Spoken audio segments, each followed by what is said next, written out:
माता की जय. I am token number 19. Good morning my respected teachers and good morning to all of you. Ozone layer पे बात करने से पहले मैं एक बात बोलता हूँ जो आप लोगों ने सुना होगा कि जीवन की 3 मूलभूत आवश्यकताएं हैं, रोटी, कपड़ा और मकान। और अजीब बात यह है कि ये तीनों चीज़ों को प्रोटेक्ट करने का काम हमारा ओजोन लेयर करता है। कैसे, मैं आपको आगे समझाऊंगा। उससे पहले मैं आपको थोड़ा पीछे लेकर चलता हूँ। 1982 में अंटार्कटिका में एक साइंटिस्ट थे जिनका नाम था जोसेफ फेरमैन।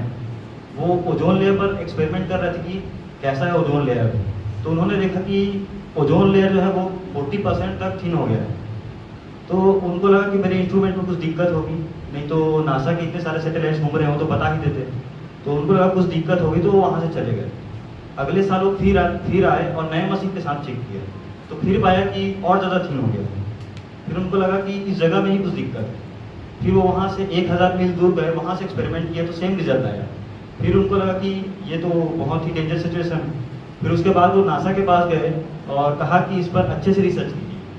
तो उन्होंने रिसर्च किया तो पता चला कि सच में ऐसा हो रहा है और ये हमारे लिए बहुत ज़्यादा हार्मफुल हो सकता है। क्योंकि इसको आप इस तरीके से समझ सकते हैं जैसे कि 600 मिलियन ईयर से पहले हमारे पृथ्वी के बाहर कोई ओजोन लेयर हुआ नहीं करता था।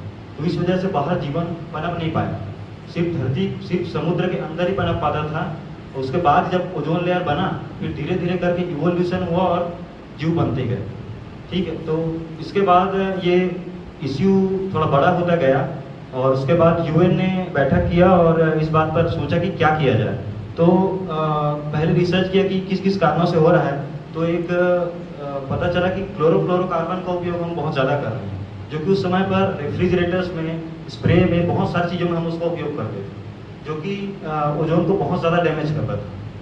ठीक है, तो उसके लिए हमको इसको और भी कुछ गैसें हैं उनको बैन करना ज़रूरी था। तो 1987 में बहुत सारे देश ने मिलकर एक ट्रीटी साइन किया कि हम अब से इसका उपयोग नहीं करेंगे। इसका इम्पैक्ट तो तुरंत नहीं दिखा, लेकिन धीरे धीरे करते अभी भी हमारा जो ओजोन लेयर है वो हील हो रहा है। ठीक है, तो अब बात ये आती है कि हमें इस पर और ध्यान देने की क्यों ज़रूरत है। क्योंकि एक प्रॉब्लम गया नहीं कि कुछ और प्रॉब्लम्स आते जाते हैं, है ना। तो इस पर जागरूकता अभी भी रखने की और काम करने की ज़रूरत है। और शुरू में मैंने आपसे कहा था कि रोटी, कपड़ा, मकान, ये 3 हमारे ज़रूरत की चीज़ें हैं। कैसे मैं बताता हूँ कि रोटी हमको किससे मिलता है, वेजिटेशन से, फसल से हमको मिलता है। ठीक है, अगर ओजोन लेयर नहीं रहा तो पूरी तरीके से फसल खत्म हो जाएगी। ठीक, दूसरा मैंने आपसे कहा कि कपड़ा कैसे मिलता है, फाइबर्स से, रेशे से मिलता है, जो कि पौधे से मिलता है ना। तो अगर वेजिटेशन खत्म हो गई तो वो भी खत्म हो गया। और मैंने कहा था मकान हम किसको कहेंगे, जो हमको बाहर के इन्वायरमेंट से प्रोटेक्ट करता है ना। ठंडी, गर्मी, बरसात, यानी बाहर के इन्वायरमेंट से जो हमको प्रोटेक्ट कर रहा है उसी को हम कह रहे हैं मकान, है ना। तो उसका काम जो है हमारे अंतरिक्ष के बाहर से आने वाली सारी रेडिएशंस को रोकने का काम हमारा ओजोन लेयर कर रहा है। तो इस वजह से मैंने कहा कि रोटी, कपड़ा, मकान, ये तीनों को प्रोटेक्ट करने का काम ओजोन लेयर कर रहा है। बस इतना ही कहना चाहूँगा। आप सब इतने समय तक मेरे साथ बने रहिए, इसके लिए बहुत बहुत धन्यवाद।